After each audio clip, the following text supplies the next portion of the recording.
दोस्तों, आज हम समझदार बहू और एक लालची सास की कहानी देखेंगे।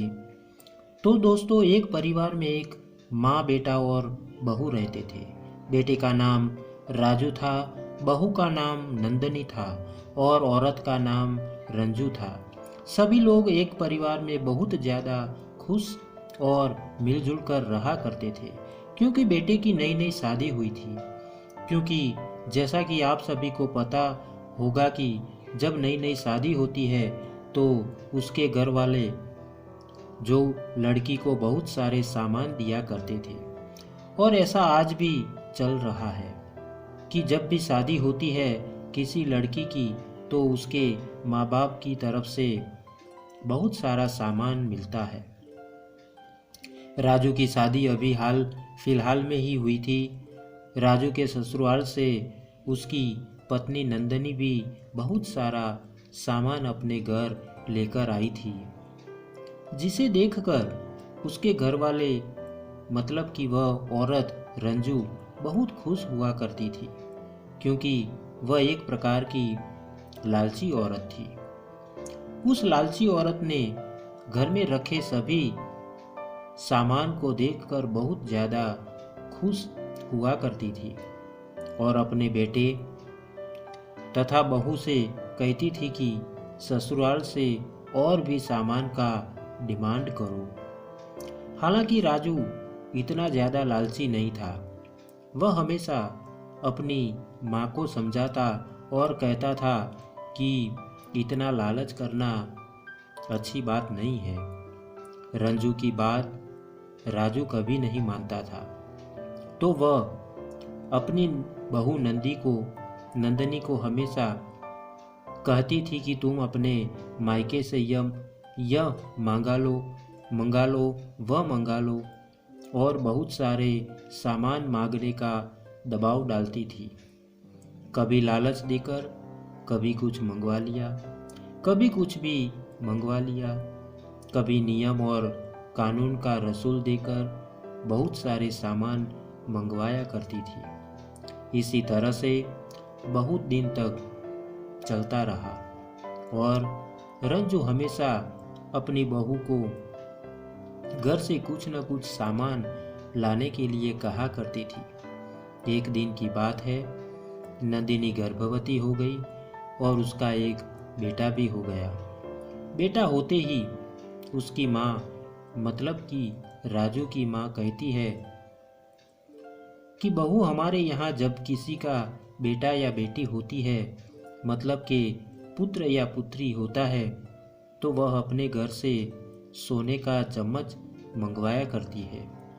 यह सभी सुनकर बहू को काफ़ी ज़्यादा गुस्सा आता है और कहती है कि ऐसा कुछ भी नहीं होता है, और माँ जी झूठ मूठ का घर से सामान मंगाने के लिए फोर्स करती रहती है। ऐसे ही रस्मों रिवाज का पाठ पढ़ाकर वह अपनी बहू से बहुत सारा सामान लाने के लिए घर से कहती थी। साथ ही जब वह अपने मायके से वापस घर आती थी तो उसकी सास रंजू फ़ोन करके कह देती थी कि बहू, यह लेकर आना वह लेकर आना, नहीं तो अपशुकन हो जाएगा। इतना सब सुनते सुनते नंदिनी बहू को काफ़ी ज़्यादा गुस्सा आता था, लेकिन फिर भी नंदिनी की माँ कहती थी कि चलो, जो बोल रही है वह कर दो, तुम्हारी सास है, बहुत खुश रहेगी। लेकिन जितना वह लोग बोलते थे, अब वह काम ज़्यादा काफ़ी हो रहा था, क्योंकि हर बार कुछ न कुछ मांगने का दबाव बनाते थे। एक दिन की बात है, शालिनी ने भी उल्टा दिमाग लगाया और कहा कि हमारे मायके में एक रस्म चलती है कि वह अपने पोते को जो सबसे पहले होते हैं उसे एक सोने का चम्मच दिया जाता है। अगर सोने का चम्मच नहीं दिया जाता है तो कुछ ही दिनों में उसकी दादी मतलब कि नंदनी की सास की मौत हो जाएगी।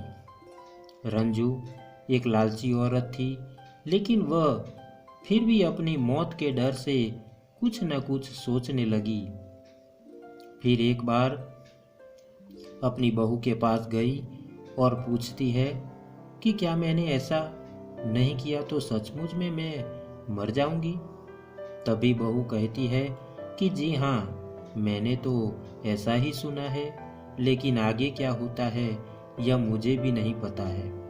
लेकिन अपनी मौत की खबर को सुनकर हैरान और काफ़ी ज़्यादा उदास हो गई और मन ही मन सोचने लगती है, चलो मैं इसे कुछ न कुछ दे ही देती हूँ।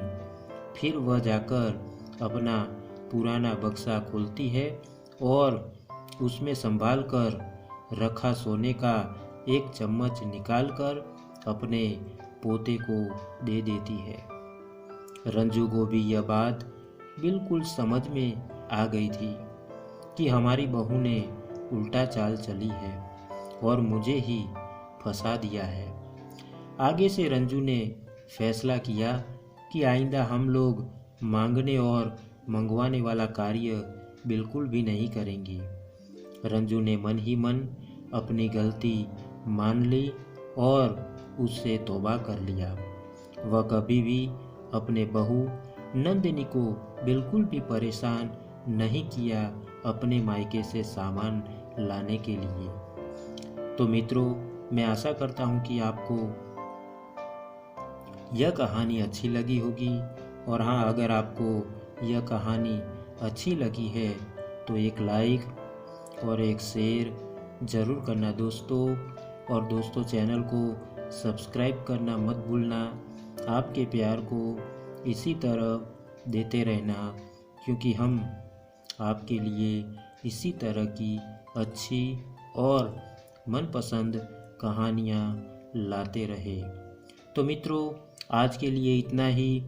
फिर मिलेंगे एक और नई कहानी के साथ। तब तक के लिए आप सबको हमारा अलविदा। धन्यवाद दोस्तों, धन्यवाद।